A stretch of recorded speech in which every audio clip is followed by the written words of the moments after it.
Hello guys. I welcome you to this statistics class, descriptive statistics by course title. Um, my name is Dr. Aderoju from the Department of Mathematics and Statistics, and I want to start by saying that uh, you need to, as we take you through the course material, descriptive statistics, to feel relax your mind. Um, some of you feel statistics, what's it all about?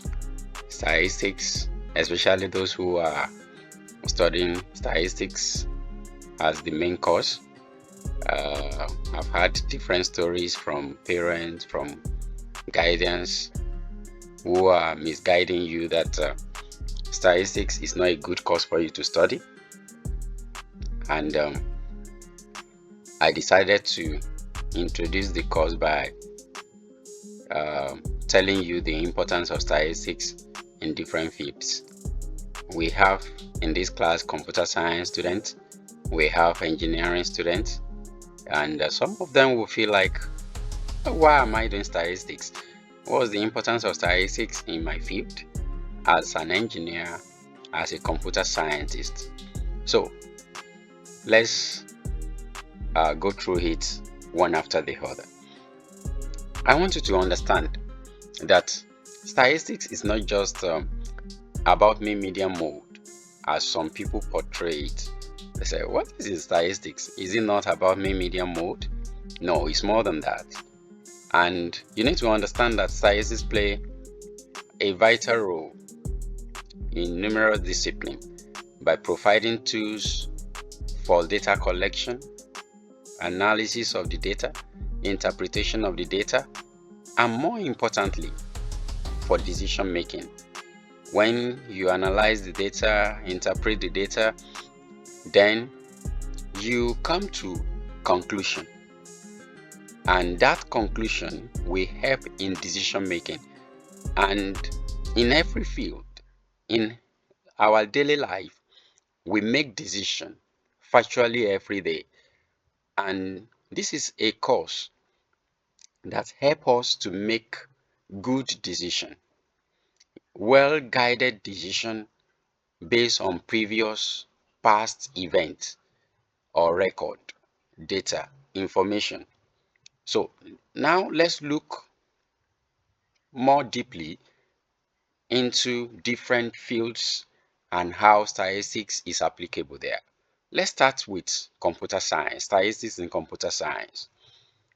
In computer science, statistics is very important, very essential for designing algorithms. You hear about machine learning, you will still hear about that more as you progress in your study.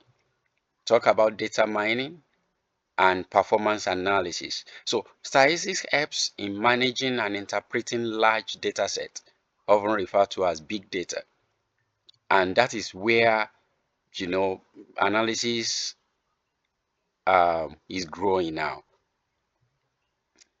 Big data to derive insights and make predictions.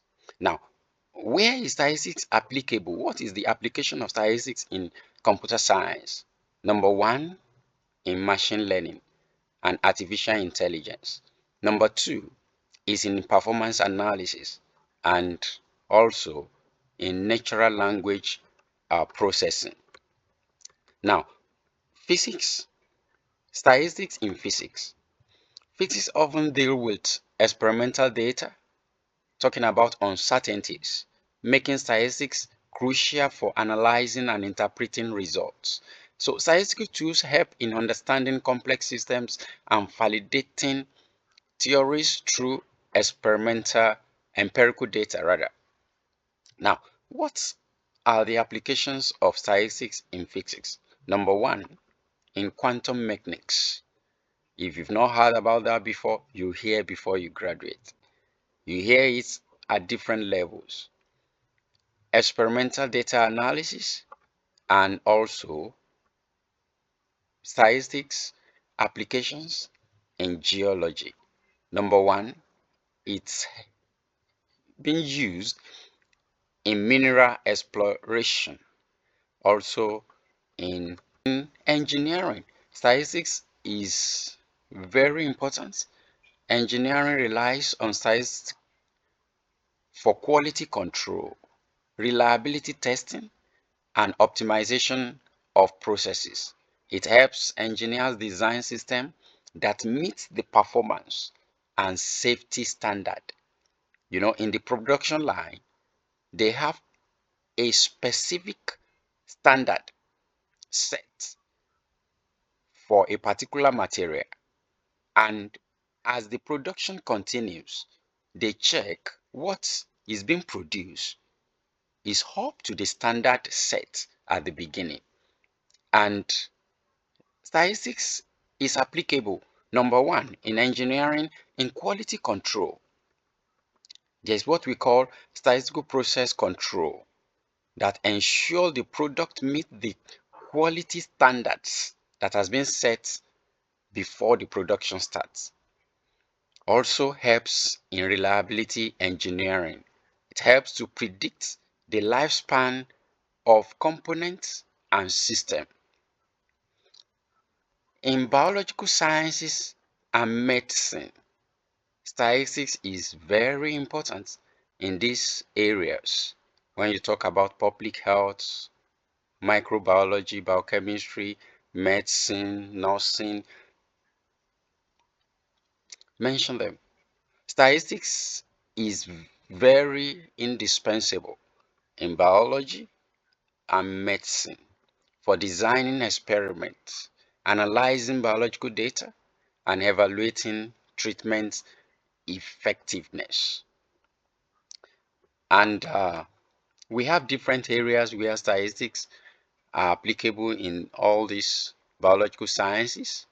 We'll mention just three. Number one is clinical trials. Number two, in epidemiology.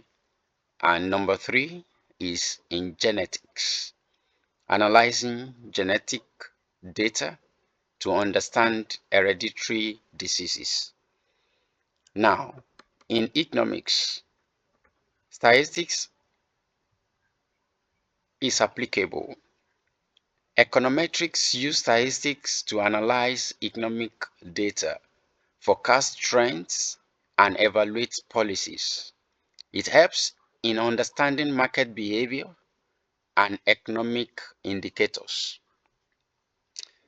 Statistics helps in economic forecasting. Number two, it helps in policy evaluation and also help in market analysis. Now, in banking and finance, somebody may think, oh, what do I need statistics for? In banking and finance, very important. Statistics is applicable in number one, in risk management, credit scoring, as well as in stock market analysis. I also have here the application of statistics in accounting, as well as application of statistics in education. Statistics as well is useful in agricultural sciences, in food science, and other areas that are related to agricultural sciences. Take, for example, statistics is very important in experimental design when they talk about ANOVA, yield prediction, and resource optimization. So, also, statistics is helpful and applicable in food sciences, as we can see in this material. Now, let's come to think of it. Somebody asked me some times ago and said, as a statistician, where can I work? And my question, before I will answer that question, is tell me, as a statistician, where can't you work? May I tell you that as small as kitchen is, statistics is applicable even to somebody who is doing a full housewife in the kitchen or a chef in the kitchen. How? Take for example, you want to cook in the kitchen. You want to prepare a particular meal, soup, as the case may be. What do? You prepare the soup, put all the ingredients together in the pot. You measure different ingredients, appropriate proportion.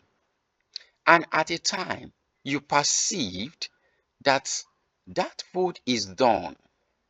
All the ingredients that you put in the soup are okay. Nevertheless, before you remove the pots from the fire and serve, there is something common that most people do, is to test. Now, that girls, that assumption, that belief that this food is expected to be done, that is what we refer to in statistics as hypothesis.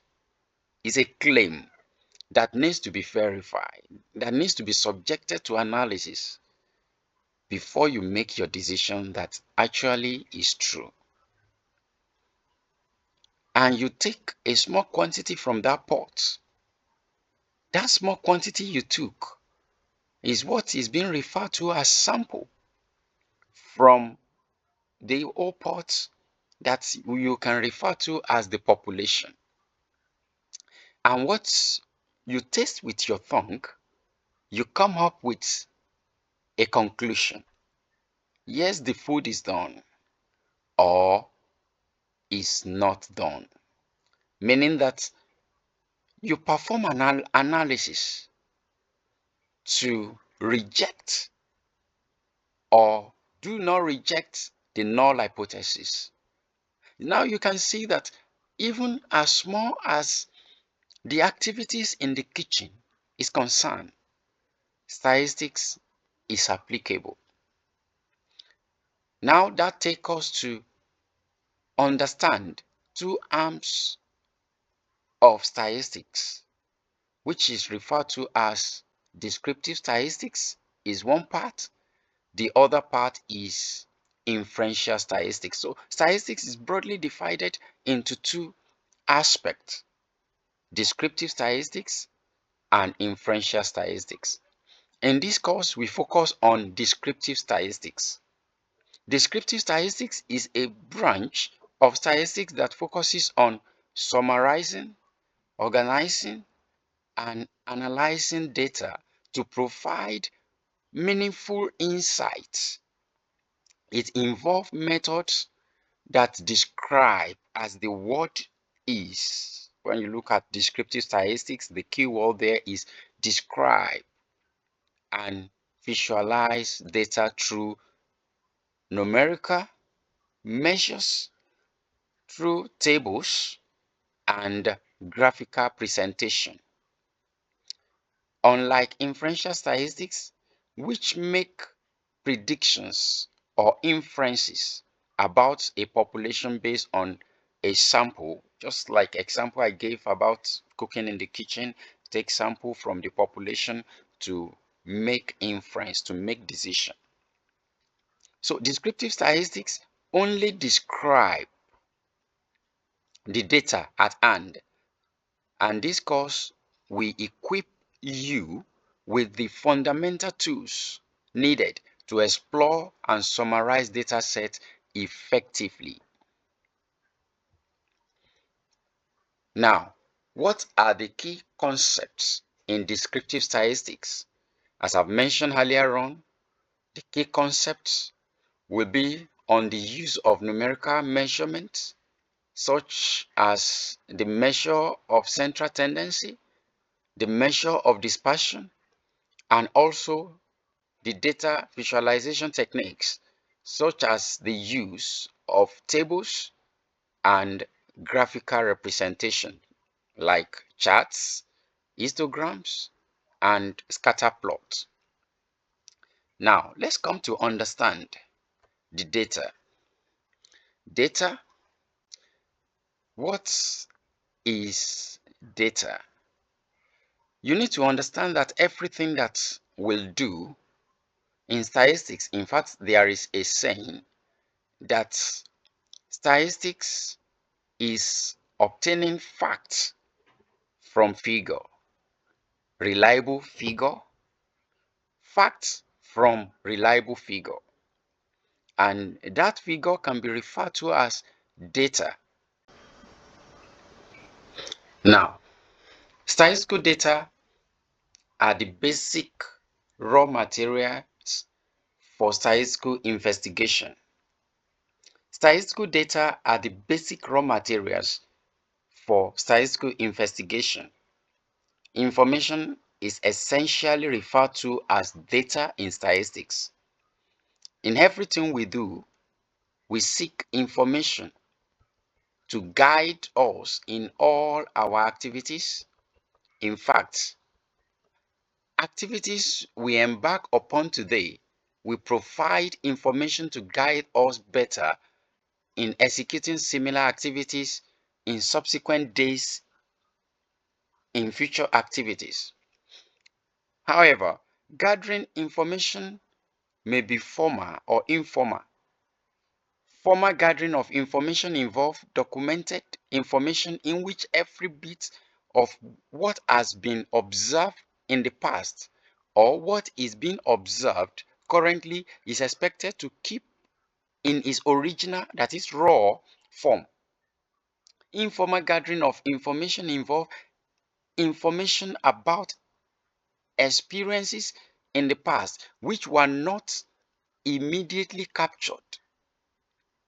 It may not always provide desired level of information that is equivalent to complete retrieval as in the former method of gathering the information. Now, data are the values, measurement or observations that a variable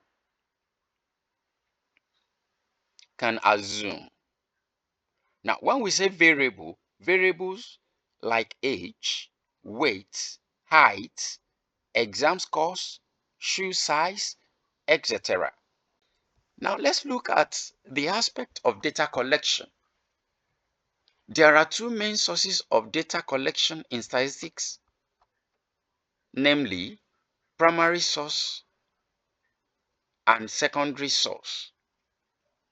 Primary source of data, these are means of collecting data primarily directly from the concerned object. Let me say that primary source of data obtained from primary source are data sets obtained directly from the concerned object for the research at hand. It's not data that exists before. You are obtaining that data, you collect that data for the research at hand. There are different ways of collecting this type of data. For example, can be through direct personal observation, can be through personal interview, can be through mail questionnaire, can be questionnaire administered by enumerators, or can as well be through direct interview by people. And this has its advantages and it also has its disadvantages. One of the advantages of primary source of data is it supplies exact information. Number two, it gives more reliable data than the secondary source. Number three, it gives detailed data than the secondary source. It has its own disadvantages, like it is very expensive. Take, for example, compared to data set that exists in a register, you easily copy that one, which is secondary source of data now, very easy and cheaper to you collecting raw data yourself for the research at hand. Number two, it takes time, it's time consuming. And number three, it may involve large non-responses also. You administer questionnaire, distribute questionnaire to people, some will respond, some will not. You send questionnaire to people through email, some will respond, some will not respond. So it may involve large non-responses from the respondents. Now, second one is secondary source of data. The secondary source provides data readily available or previously used data from administrative sources such as journals, newspapers, databases, and official compilation, etc., register, and so on and so forth. So it has its own advantage, also disadvantages. Advantages are: one, it gives quicker information than the primary sources. Two, it is more timely than the primary source. Three, it is not as expensive as the primary source of data. Then disadvantages are, it gives less information than the primary source. Probably in the research you are doing, there are informations or variables that you want to include, which secondary data may not have. Two, it may be wider or narrower than the objectives of the research that you want to conduct. And three, it may not be as detailed information as the primary source of data. Now, next, let's look at types of data.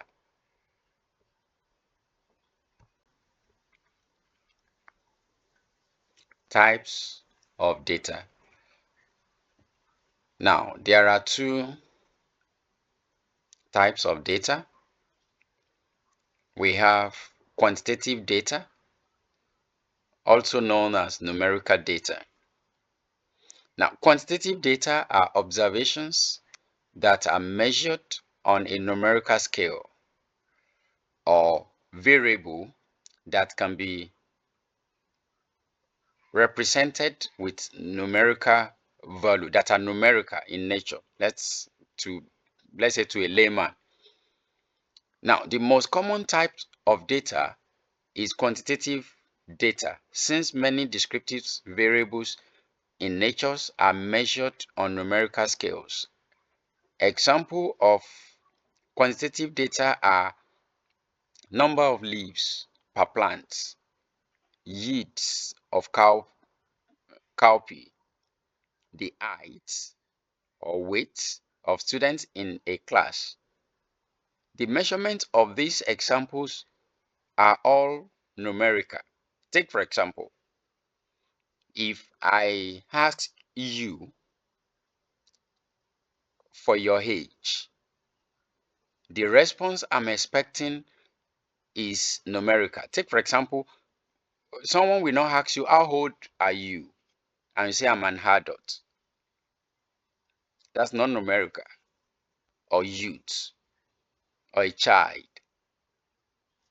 The person who asked the question is expecting something like, I'm 15 years old, 15 number.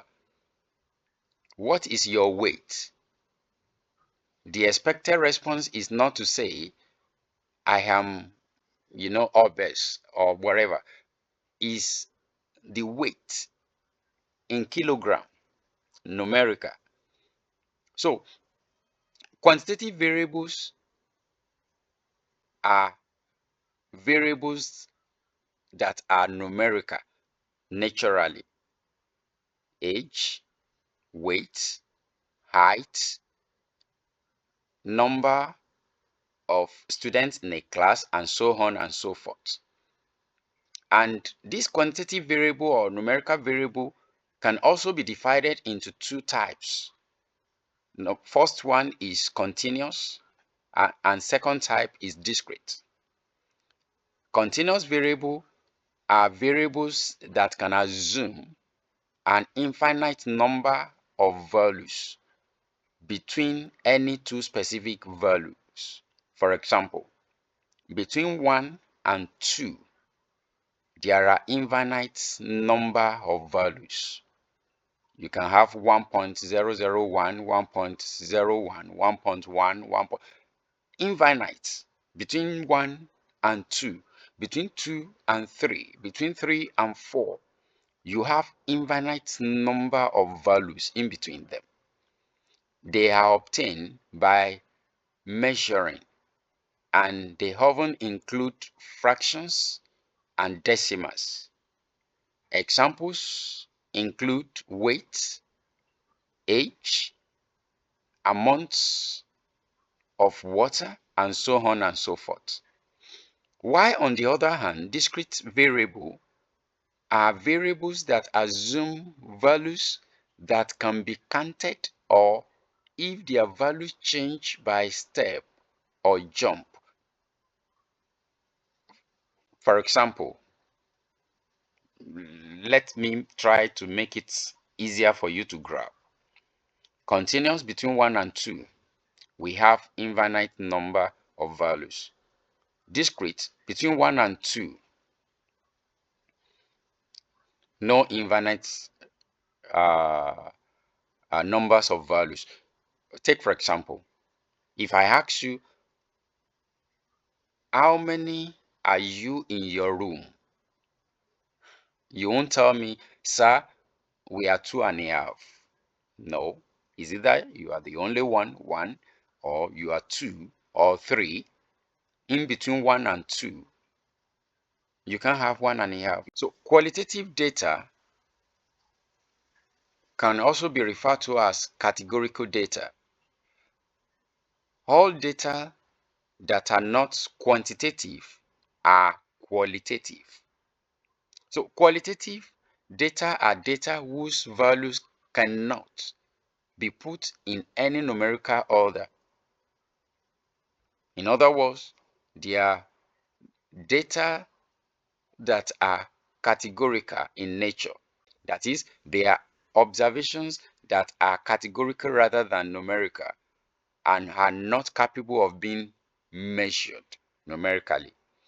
Examples of these are political affiliation of a group of people, gender of a person, eye color, which can be blue, green, brown, marital status, which can be single, married, divorced, and type of vehicle, car, truck, motorcycle, and so on and so forth. So this type of data, which is qualitative data, also can be divided into two types, which are nominal and ordinal. So the nominal data are data that has categories without a specific order. That is, you put them in different category that has no order. For example, blood group. You may have A, B, and O. There is no ranking or order. Gender, male, female. Can you rank them? Which one is greater than the other? No, no rank. So has no ranking or order. Tribes.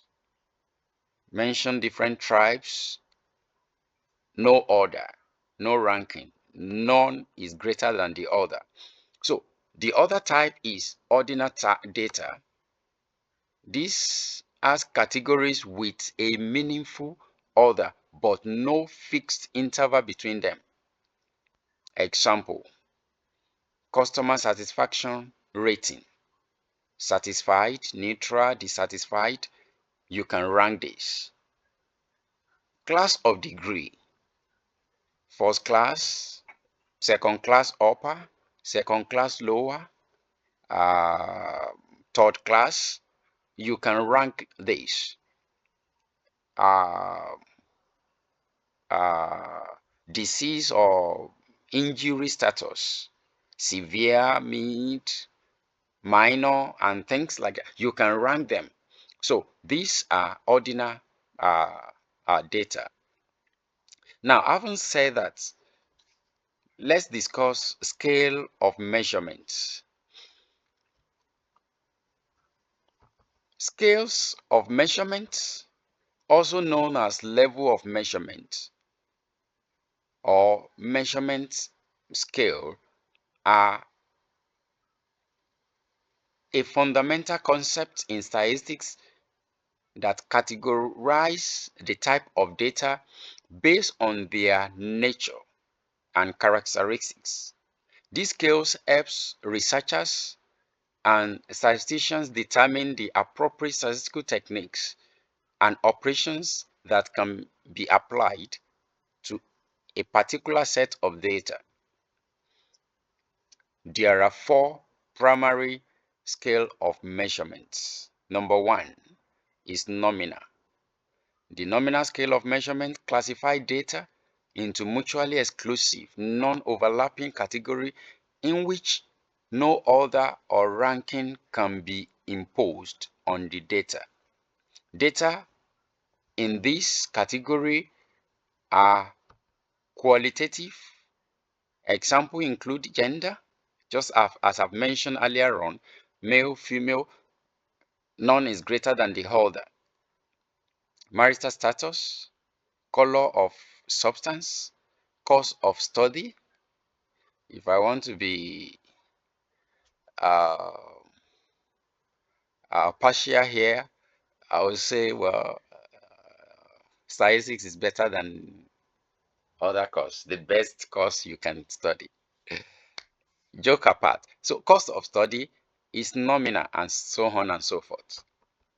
Now, second one is ordinal scale of measurement. The ordinal level of measurement classify data into categories that can be ranked. However, precise difference between the ranks does not exist. For example, when people are classified according to their size of shoe, you have small, medium, large.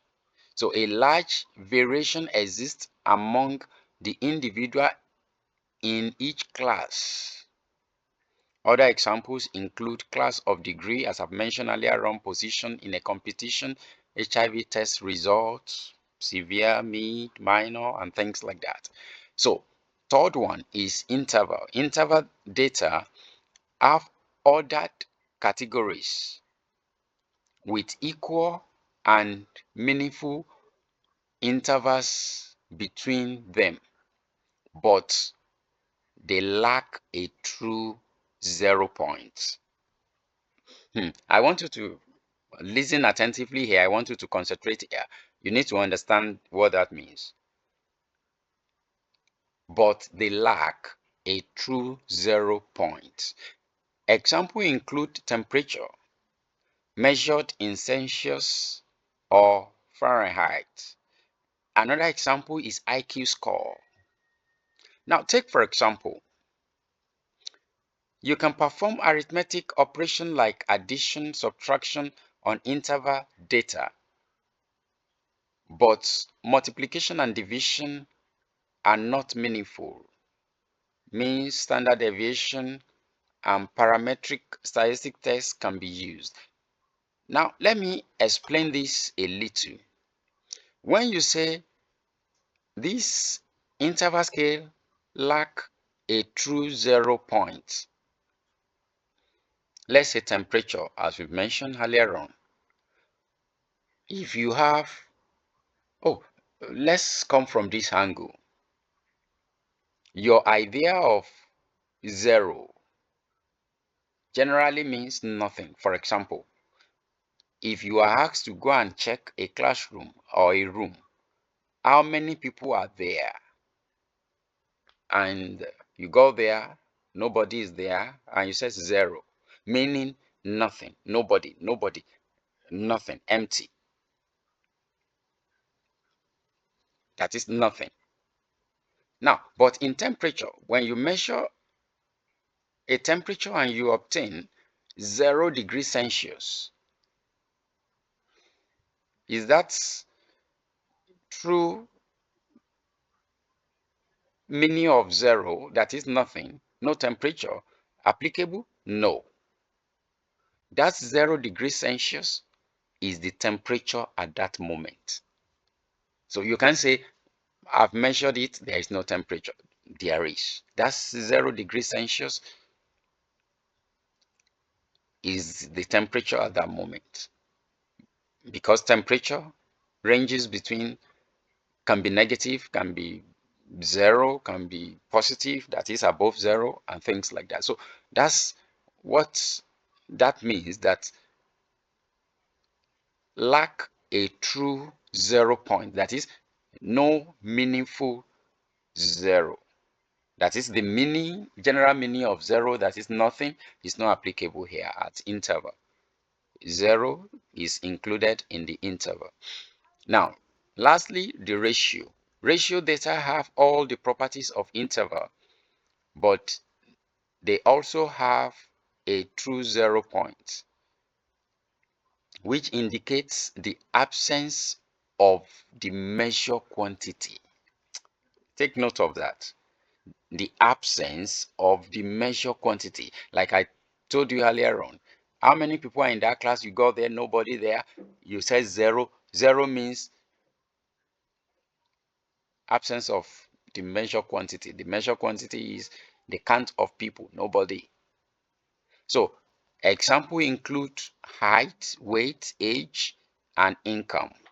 For example, what is your income? Is 0, means you have no income. So 0 is not a measure of income. Like 0, for example, naira, $0, you can take it to the market and get something. Like I want to buy something and have $0, it means you have no money. So all arithmetic operation, addition, subtraction, multiplication, division, are meaningful with the ratio data. You can use mean, standard deviation, and a wide range of statistical techniques also here. So, having come to the end of this class, I want to believe that you understand what we've discussed. However, let me hear from you in the comments section. Let me know area you need clarification on, and as many that I want to believe you are all on the class WhatsApp group. You can put your comment there also. Anytime, feel free to ask question what you don't understand. Myself and my colleagues who are in charge of this lecture, we attend to you promptly and timely. So, as we wait for the second lecture, I wish you best of luck when you study the material, other literatures recommended and other literatures that are not mentioned here. If you get to the library, very rich with different literatures, statistical literatures there, go there, get some of those materials, read them, study them, and be well informed. So I wish you best of luck. Thank you. Bye for now.